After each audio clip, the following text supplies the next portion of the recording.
Assalamualaikum warahmatullahi wabarakatuh. Sahabat yang dirahmati Allah Subhanahu wa Ta'ala, kisah kali ini tentang seorang waliullah yang sangat masyhur dari pelosok Kediri. Ia adalah Kiai Haji Hamim Jazuli atau sering disapa Gusmi. Gusmi merupakan seorang ulama yang masyhur sebagai waliullah, putra dari Kiai Haji Ahmad Jazuli Utsman, pendiri Pondok Pesantren Al-Falah Peloso Mojo Kediri. Gusmi bukan saja ulama yang mampu memberi sinar cahaya bagi santri dan kaum yang solih, tapi juga selalu memberi kesejukan dan kedamaian bagi berbagai kalangan, termasuk para pelacur, penjudi, bandar, maling, dan lain sebagainya. Dunia hitam yang sering dijauhi para kiai dan ulama justru menjadi medan dakwah sosok Gusmi. Siapakah dan apakah rahasia sosok Gusmi yang sebenarnya? Berikut ini adalah 9 kejadian luar biasa Gusmi, waliullah yang masyhur sebagai jadab dan juga pemimpin Dzikrul Ghafilin. Ini akan membuka rahasia di balik kewalian Gusmi. Pertama, Gusmi saat masih bayi punya karomah. Harimau besar datang langsung berlutut tunduk. Dikisahkan saat itu Gusmi masih bayi dan baru bisa merangkak. Karena rasa cinta, sang ibunda selalu membawa Gusmi kemana-mana.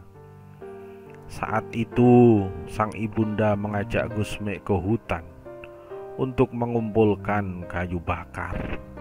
Maklum, kondisi ekonomi keluarga Kiai Jazuli saat itu masih sulit. Karena sang ibunda sibuk mengumpulkan kayu, Gusmi ditempatkan di sisi kebun. Tak disangka, tiba-tiba muncul harimau besar dari semak belukar. Harimau yang besar itu datang. Tentu saja semua akan kaget dan lari tunggang langgang. Demikian juga Ibu Nyai Rodiah, ibunda Gusmi, secara spontan langsung lari sekuat tenaga.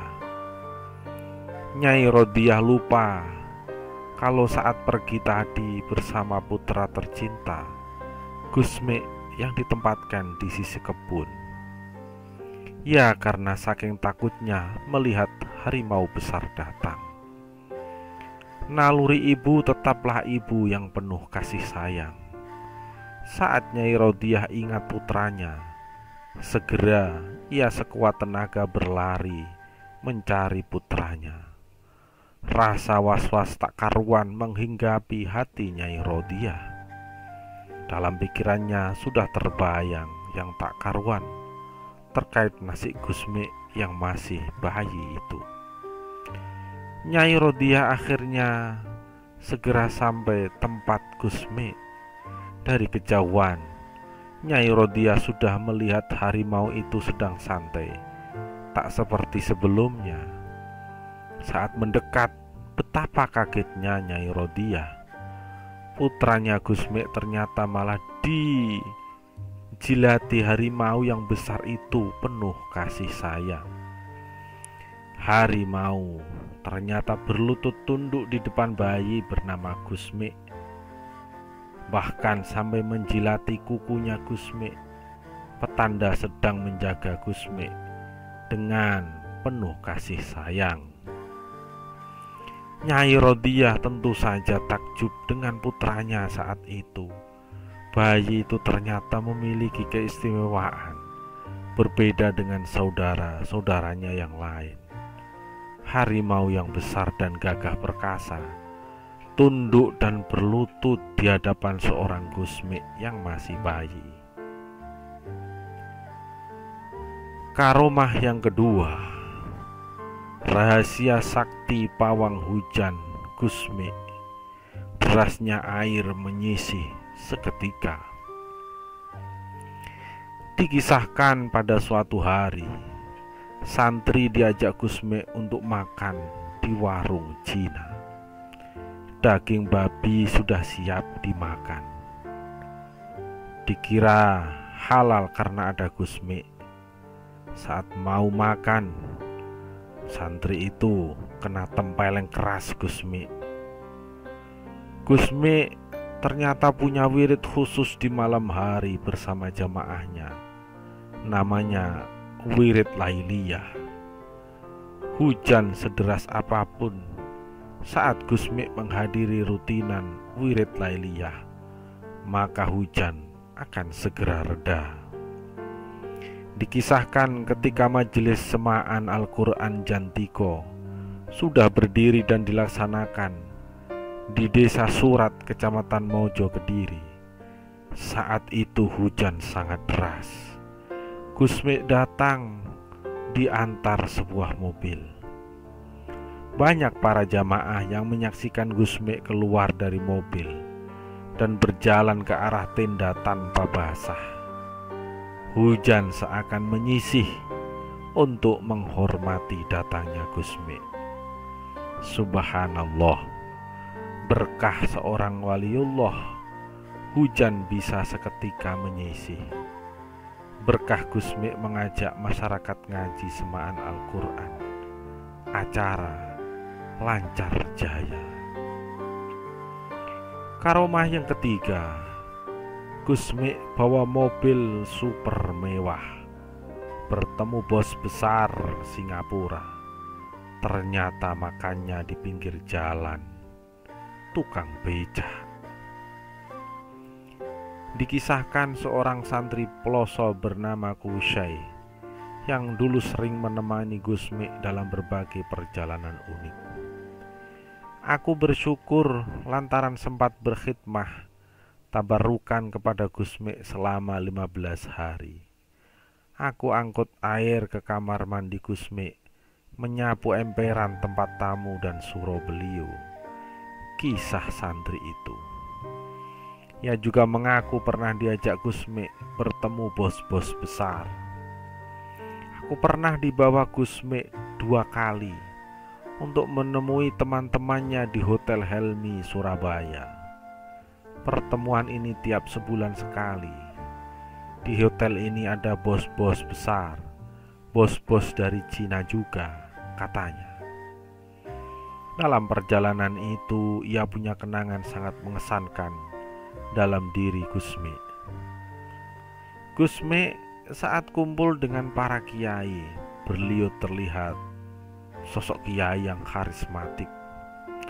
Saat kumpul dengan para bos, beliau terlihat sangat bos. Saat kumpul dengan yang muda-muda belia, beliau terlihat paling belia. Saat kumpul dengan orang bangbungan, terlihat paling bangbungan. Ia mengisahkan Gusmik tak pernah punya mobil, malah sepeda motor pun beliau tak punya. Tapi mau kendaraan apalah yang beliau sukai, semuanya ready total dan kapan saja. Kepala pabrik gudang garam Kediri pun seluruh staf-stafnya semua di bawah tangan beliau. Kisahnya, ia menjadi saksi atas pernyataan bos gudang garam atau disebut general manager. Jangankan cuma Mercy atau BMW, helikopter pun oke, siap kemana saja Gusmik pergi. Pokok ada maunya, kata bos gudang garam itu. Walaupun demikian, Gusmik tetaplah sosok apa adanya, bersahaja dan sederhana. Dikisahkan Gusmik pernah membawa Mercy-nya bos gudang garam karena mau ada pertemuan di Hotel Helmi, Surabaya. yang dihadiri big boss dari Singapura dan Malaysia. Tapi meski naik Mercy, saat sang driver lapar, tetap mampir di warung pinggir jalan bersama para tukang becak. Di warung itulah Gusmik dahar dan ngopi. Menu super Gusmik adalah tempe penyet atau lalapan. Si santri bernama Kusya itu mengaku berada di pesantren Al-Falah II. Saat itu memiliki free izin karena dirinya menjadi lurah pondok. Karenanya ia bisa mengikuti kegiatan acara Gusmik di mana-mana. Kegiatan ini aku mendapatkan banyak ilmu dan hikmah. Lebih-lebih doa-doa beliau, doa-doa yang membuat langit bergetar kisahnya. Karomah yang keempat, hobi aneh Gusmik saat mancing di sungai. Ikan justru bergerombol antri mendekat. Gusmik kecil memiliki hobi yang bisa dibilang aneh. Ia sangat senang mengamati penjual wenter cat warna di pasar, dan baru akan pulang saat penjual wenter itu tutup, yang kemudian di rumah ia menirukan gayanya sambil berteriak-teriak. Gusmik juga sangat senang melihat orang mancing di belakang pondok. Para pemancing itu senang karena setiap ada Gusmik, ikan-ikan bergerombol mendekat semua. Ikan-ikan itu kalau melihat Gusmik seolah memang ingin diambil Gusmik. Seandainya tidak dipancing sekalipun, ikan-ikan itu akan berdatangan menyuguhkan dirinya kepada Gusmik. Karena hobi aneh ini, semua pemancing selalu mencari tahu kapan Gusmik akan mancing. Itu akan menjadi keberkahan buat orang-orang yang mancing. Hadirnya Gusmik memberi berkah mereka yang tiada duanya. Karomah kelima, hanya 16 hari ngaji di Lirboyo, Gusmik buktikan mampu baca kitab level tinggi yang sangat sulit. Dikisahkan Gusmik kecil memang susah ngaji, tapi Kiai Jazuli dan istrinya tak pernah putus asa untuk menyemangati Gusmik belajar. Saat usia Gusmik menginjak 13 tahun, Kiai Makhrus Ali Lirboyo meminta agar Gusmik segera dikirim ke pesantren Lirboyo Kediri. Karena permintaan langsung Kiai Makhrus yang saat itu datang ke pelosok, Kiai Jazuli segera mengirimkan putranya mengaji di pesantren Lirboyo yang didirikan Mbah Manap itu. 1 hari, 2 hari, Gusmik di Lirboyo berjalan biasa. Tapi gaya khasnya tak bisa hilang. Gampang tidur di kelas, suka pergi dan lainnya. Akhirnya Gusmik hanya mampu bertahan 16 hari. Gusmik boyong pulang ke pelosok. Sang ayah Kiai Jazuli tentu saja kaget. Belum ada 1 bulan Gusmik sudah pulang. Menjawab keresahan sang ayah itu, Gusmik segera meresponnya. Ya, siap dihadili, diuji oleh sang ayah, dan siap membuktikan baca kitab apa saja, bahkan yang sulit sekalipun. Gusmik seolah ingin menegaskan, 16 hari di Lirboyo yang mampu menghatamkan banyak kitab rujukan utama para santri. Saya siap gantikan semua ngaji kitab yang dipegang bapak, yang paling sulit sekalipun, kata Gusmik dalam cerita. Kiai Jazuli tentu saja kaget luar biasa. Sang putra yang baru 13 tahun sudah berani unjuk diri, pegang ilmu papan atas di kalangan para santri. Tapi itu bukan isapan jempol. Gusmik akhirnya benar-benar berani menggantikan sang ayah baca kitab kuning level tinggi, bahkan yang sangat sulit. Gusmi menggantikan ayahnya mengaji kitab Fathul Qorib, Fathul Mu'in, dan juga Jam'ul Jawami, kitab usul fikih tingkat atas yang sangat masyhur. Kemudian juga membaca Sahih Bukhari, Sahih Muslim, Tafsir Jalalain, kitab Iqna, dan bahkan Ihya Ulumuddin. Kitab-kitab itu dibaca Gusmi dengan sangat lancar. Tentu para santri kaget dan takjub dengan capaian luar biasa Gusmi. Sang ayah akhirnya mengakui putranya memang benar-benar istimewa. Karomah ke-6, 30 hari di kamar. Gusmi mendidik istrinya sampai mampu hafal Quran 30 juz. Dikisahkan bahwa Gusmi sebelum bersama Nyai Lilik Suyati pernah menikah tapi kemudian pisah.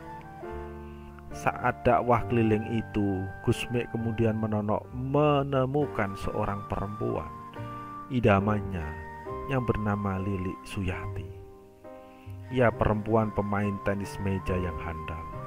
Tentu saja, Lilik tak punya pengalaman pendidikan agama yang mumpuni. Ia termasuk awam, sangat jauh dibandingkan santri-santri yang tiap hari menekuni ilmu agama. Awalnya Kiai Jazuli, sang ayah, merasa ragu dengan pilihan putranya. Tentu saja karena sang ayah sosok yang sangat konsen dengan ngaji, tentu menginginkan menantunya juga demikian. Tapi atas saran para ulama-ulama sepuh saat itu, Ki Jazuli akhirnya setuju dan merestui pilihan Gusmi. Gusmi meyakinkan semua yang akan mendidik ilmu agama istrinya nanti adalah dirinya sendiri. Waktu pernikahan itu akhirnya tiba. Nyai Lilik menjadi nama baru bagi istri Gusmi. Sesuai dengan janjinya, Gusmi akhirnya mendidik Nyai Lilik dengan tangan dinginnya sendiri. 30 hari penuh Nyai Lilik tidak diperkenankan keluar kamar. Tidak boleh bertemu dengan siapapun kecuali Gusmi sendiri. Kebutuhan sehari-hari Nyai Lilik dilayani Gusmi langsung. Subhanallah. Mulai makan, minum, dan lainnya diantarkan langsung oleh Gusmi. Semua yang menyaksikan membiarkan saja cara Gusmi. Semua paham apa yang sedang dilakukan oleh seorang Gusmi.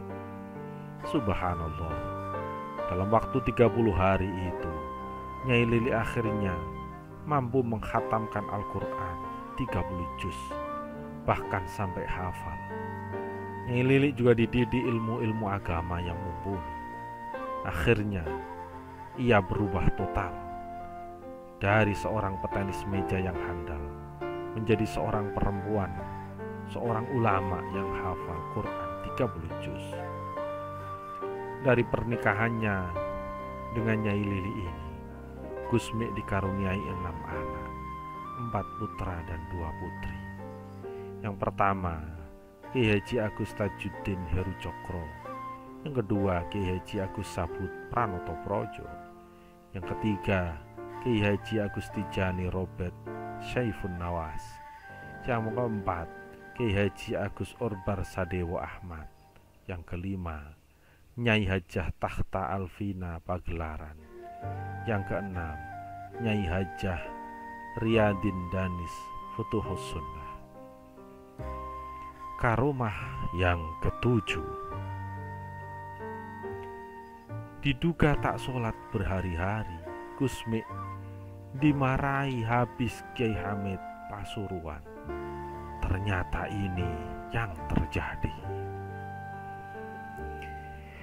Dikisahkan bahwa seorang wali besar bernama Gusmi dan Kiai Hamid Pasuruan, pada awal-awal mereka berkomunikasi, terjadi guncangan besar dan luar biasa. Guncangan itu terjadi dalam diri Ki Hamid Pasuruan. Pasalnya, pertemuan pertama dengan Gusmi tampil dengan gayanya yang nyeleneh, tidak lazim dalam keseharian santri. Saat itu Gusmi masih kecil, masih berusia 9 tahun. Sebagaimana umumnya mereka bermain. Tetapi sejak usia kecil pula Gusmi sering berkelana tanpa dinyana. Tiba-tiba Gusmi saat itu berada di pesantren yang diasuh Ki Hamid Pasuruan. Dengan bijaksana Ki Hamid memperlakukan semua orang sesuai dengan kondisinya. Tentu nilai dan ajaran syariat dijaga sebaik mungkin. Beberapa hari sudah Gusmi berada di pesantren Ki Hamid. Tapi selama itu pula Gusmi tak pernah terlihat ikut sholat. Gusmi malah tidur sepanjang hari. Ayo bangun, jangan lupa sholat, bangun. Ki Hamid Pasuruan membangunkan Gusmi muda dengan penuh ketegasan dan sedikit terlihat marah. Gusmi diperintahkan segera bangun dan menjalani sholat. Gusmi akhirnya bangun, tapi bukan untuk menjalankan sholat. Malah Gusmi membaca jalan hidup Ki Hamid secara tuntas, dari awal sampai akhir, tak terlewat sedikit pun. Gusmi juga menjelaskan kelebihan dan kekurangan Ki Hamid. Semuanya dijelaskan tuntas. Kontan saja Ki Hamid kaget luar biasa. Firasat ruhaniyahnya langsung jalan. Anak kecil yang ada di depannya ternyata bukan orang biasa. Ki Hamid saat itu memang belum paham siapa sosok Gusmi. Ia tidak tahu bahwa Gusmi adalah putra ulama besar Kiai Jazuli Usman, pendiri pesantren Al-Falah Ploso. Saat itu juga Kiai Hamid menangis dan memeluk Gusmi dengan penuh kasih sayang. Air mata tumpah tak tertahankan. Kiai Hamid bahagia ada sosok anak kecil bernama Gusmi yang ada di pelukannya. Sejak saat itu Gusmi sangat disayang Ki Hamid Pasuruan. Semua santri dan jamaah Ki Hamid bahkan diperintahkan agar apapun yang dilakukan Gusmi dibiarkan saja. Ki Hamid juga meminta agar para santri dan jamaah kalau bisa mampu melayani apa-apa yang dibutuhkan oleh Gusmi. Subhanallah. Karomah yang ke-8. Rahasia Gusmi menyerap ilmu kewalian Mbah Dalhar Gunung Pring. Dikisahkan Gus Miftah, seorang dai kondang dari Sleman, Yogyakarta, pernah bercerita tentang kisah Gusmi yang nyantri kepada Mbah Dalhar. Siapa yang tidak kenal dengan Gusmi, kata Gus Miftah kepada jamaah saat ia mengisi pengajian di Karangawen, Demak, 14 Februari 2020. Gus Miftah bercerita bahwa Gusmi adalah salah satu gurunya. Ki Hamid Jazuli itu inspirator sekaligus guru saya. Beliau bisa mengubah tempat kemaksiatan menjadi ladang dakwah yang luar biasa, kata Gus Miftah. Menurutnya, ketika menjadi murid Mbah Dalhar, Gusmi punya kebiasaan tabarukan dengan membersihkan dan menata sandal sang guru tercinta. Gusmi itu punya kebiasaan menata sandal Mbah Dalhar. Sudah wali tapi setiap hari masih legowo menata sandal gurunya. Kisah Gus Miftah. Suatu ketika Gusmi kaget karena mendapati di depan kamar Mbah Dalhar ada 2 pasang sandal. Gusmi bingung dan penasaran. 2 pasang sandal itu sama persis bentuk dan ukurannya. Ini milik siapa? Dengan penuh rasa penasaran, Gusmi akhirnya tetap membersihkan dan menata dua pasang sandal itu di depan kamar Mbah Dalhar. Sandal kepunyaan siapa ini? Kok persis dengan sandal milik guruku? Kata Gusmi saat itu. Dengan sabar dan penuh penasaran, Gusmi menunggu siapa tamu itu sebenarnya. Saking lamanya menunggu, Gusmi akhirnya tertidur. Saat bangun, Gusmi mendapati sandal itu tinggal satu pasang saja. Karena makin penasaran, Gusmi akhirnya mengejar tamu gurunya itu. Tapi hanya terlihat dari belakang punggung si tamu, kemudian menghilang entah kemana. Keesokan harinya Gusmi menemui sang guru Mbah Dalhar seusai sholat di masjid. Mohon maaf Kiai, tamu yang semalam itu siapa? Tanya Gusmi. Mbah Dalhar tidak langsung menjawab. Gusmi paham dan kemudian mengikuti sang guru hingga di depan kamar. Selepas Isya, baru seorang santri dalam Mbah Dalhar bercerita kepada Gusmi. Ia mengatakan bahwa sandal semalam itu adalah miliknya Nabi Khidir.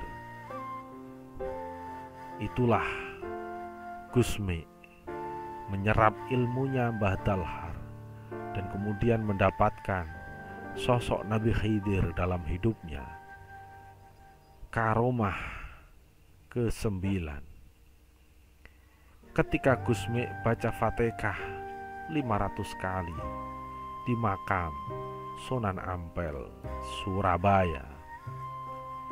Kisah ini terjadi ketika berziarah ke makam Sunan Ampel, Surabaya. Gusmi bisa bertawasul hingga 500-an kali membaca surat Fatihah. Dalam hal membaca Fatihah ini, Gusmi memang memiliki kualifikasi dan frekuensi khusus, beda dengan yang lain.